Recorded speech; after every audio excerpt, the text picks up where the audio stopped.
उत्तर प्रदेश के राज्य मंत्री रणवेंद्र प्रताप सिंह उर्फ धुन्नी सिंह श्रावस्ती पहुंचे, जहां उन्होंने पत्रकारों से प्रेस वार्ता की।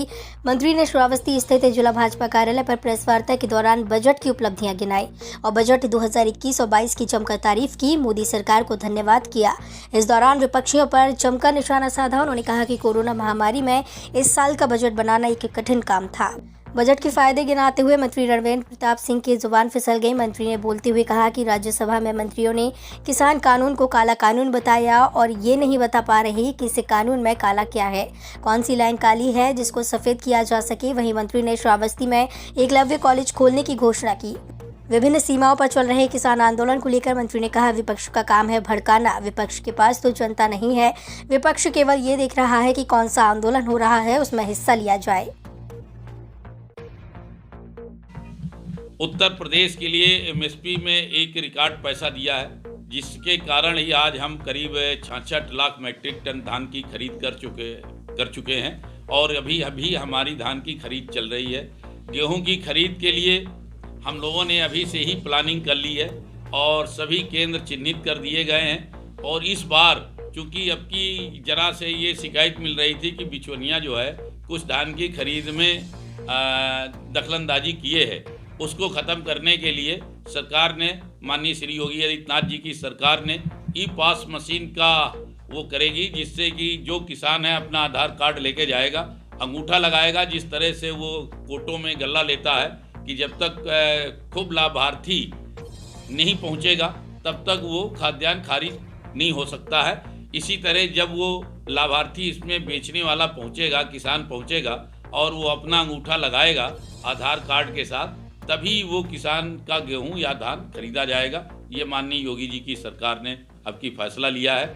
इस मर्तबे गेहूं की खरीद जो है वो ई पॉस मशीन के माध्यम से ही की जाएगी। इस तरह से लगातार मोदी जी की सरकार और योगी जी की सरकार किसानों के लिए, मजदूरों के लिए, गरीबों के लिए, मध्यम वर्ग के लिए लगातार काम कर रही है। और मैं समझता हूँ कि इसके पहले कभी भी कोई भी सरकारें रही हों तो वो जो बजट बनाती थी उन्होंने कभी भी गरीब और कमज़ोर व्यक्तियों का ध्यान नहीं दिया। उन्होंने एक वोट बैंक को अपने ऊपर लुभाने के लिए तो ध्यान दिया है, लेकिन उन्होंने कभी जनता आवाम का ध्यान नहीं दिया है।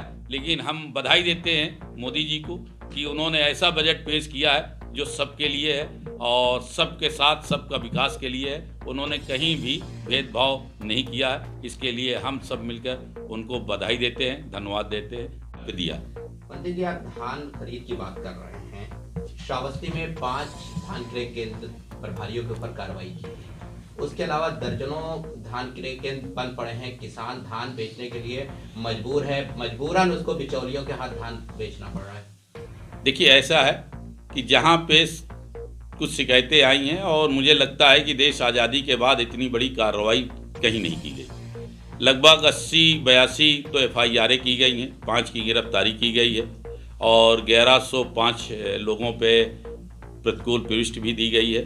इस तरह से मुझे ऐसा लगता है, अगर आप पिछली सरकार मायावती जी की देख लीजिए, अखिलेश जी की देख लीजिए और फिर योगी जी की सरकार का इस साल देख लीजिए, जितना उन्होंने 5 साल में भी कार्रवाई नहीं की होगी उतना 1 साल के अंदर कार्रवाई योगी जी की सरकार ने किया है। और आप जानते हैं कि योगी जी भ्रष्टाचार पे बिल्कुल बर्दाश्त नहीं करते हैं। जो भी इसमें फंसेगा उसको सज़ा मिलेगी, कोई बचेगा नहीं। अगर आपके पास कोई ऐसे प्रूफ हो कि यहाँ पे भ्रष्टाचार किया गया है, गलत खरीद की गई है, आप मुझे विद प्रूफ के डॉक्यूमेंट दे दीजिए, निश्चित भी उनमें भी कार्रवाई होगी।